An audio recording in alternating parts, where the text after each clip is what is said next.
વૈશ્વિકીકરણના પ્રભાવને ગુજરાતી વાર્તાઓ પર ગુજરાતી વાર્તાઓએ સીધો પ્રભાવ ઝીલ્યો છે. વૈશ્વિકીકરણના વધતા જતા પ્રભાવે વધતા જતા ઔદ્યોગિક સામ્રાજ્યો અને પર્યાવરણની તૂટી પડેલી સમતુલાની ગુજરાતી વાર્તાએ કળાના ધોરણે વાત કરી છે. ગામડા તૂટવા અને શહેરો વિકસવા એ તો હવે જૂની વાત થઈ. હવે તો શહેરો ફાલીને ગામડાને ગળી જવા લાગ્યા. ગામડાના પરંપરાગત ધંધાઓને, નાના મોટા ગૃહ ઉદ્યોગોને વૈશ્વિકીકરણની ઘટના ગળી ગઈ.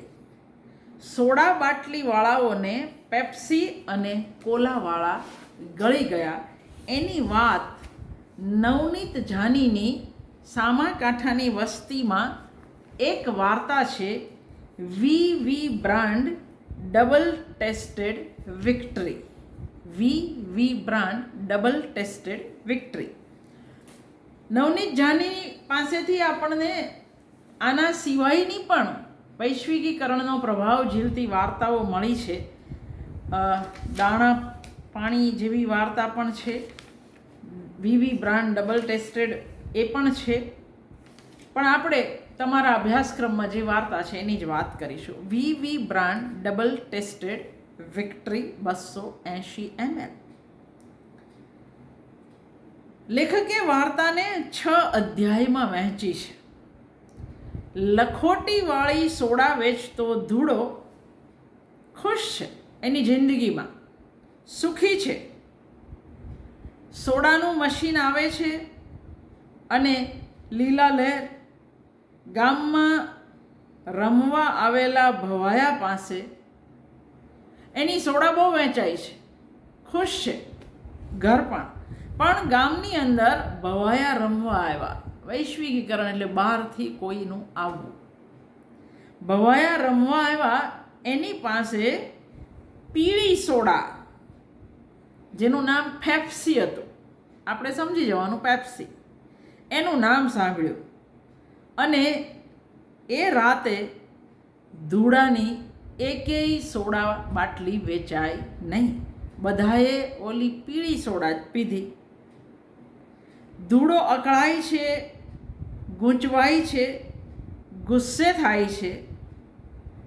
પણ ત્યારે ધૂળાનો દીકરો પણ આ નહીં, ઓલી પીળી પીવી છે એવું કે, અને ધૂળો કાળઝાળ થઈ ઉઠે. સમય બદલાયો. ઇન્ડિયા શાઇનિંગનો આ સમય છે 2004. અને ગામડે ગામડે ફ્રીજ આવ્યા. દુકાનોમાં કાળી પીળી બાટલીઓ આવી. રોજ સોડા પીવા આવનારાઓ પણ હવે થમ્સઅપ માંગવા માંડ્યા. ધૂળાની પાસે જ. ધૂળો આ સહન કરી શક્યો નહીં. ધૂળાનો ધંધો તો પૂરો થઈ ગયો. અહીં તમે બદલાતો સમય પ્રતિબિંબિત થતો જોઈ શકો છો. ધીમે ધીમે નાના ધંધા ધાપાવાળા બધા બેકાર થઈ રહ્યા છે. પેટીયું રળનારા બાપડા થઈ ગયા છે. ને ગામડાનો અભણ ગરીબ આ નવી વાત, નવા પીણા એ પીવા તરફ જ્યારે વળે છે ત્યારે એ નથી વિચારતો કે આ આપણા ગામનો એક માણસ એના કારણે રોજીરોટી વગરનો થઈ ગયો. હું અને તમે જ્યારે બ્રાન્ડેડ કપડાં પહેરીએ છીએ ત્યારે દરજી કામ વગરના થઈ ગયા એવું વિચારતા નથી. નવનીત જાનીની એક સરસ બીજી વાર્તા પણ છે, જેની અંદર ગામનો ઢોલી વિચારી રહ્યો છે કે આ વર્ષે તો દરબારને ત્યાં લગ્ન છે, બાપુ પાસે આખું વરસ ચાલે એટલા દાણા માંગી લઈશું. અને એ ઢોલને બરાબર તેલ બેલ પીવડાવીને જાય છે. અને બાપુ કહે છે કે જા અમે તો શહેરમાંથી બેન્ડ વાજા મંગાવ્યા છે. તો આજે છાકો પાડી દેવાની, જેમ કહું ને લગ્નની રીત બદલાય.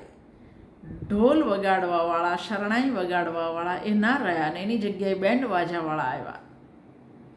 આ બધા જ નાના નાના લોકોના ધંધા પૂરા થઈ ગયા. કાચના અને પ્લાસ્ટિકના રમકડા આવ્યા, કુંભારની જરૂર ના રહી. ફિલ્ટર મશીન પાણીના આવ્યા, માટલાની જરૂર ના રહી. તો કેટલી રીતે વૈશ્વિકીકરણ આપણને ખતમ કરે છે એનો આ વાર્તા નમૂનો છે. સોડા બાટલી પીવાવાળાઓ જ્યારે થમ્સઅપ પીતા થઈ જાય ત્યારે બજાર બીજાના હાથમાં જતી રહી અને આપણે સાવ કંગાળ થઈ ગયા.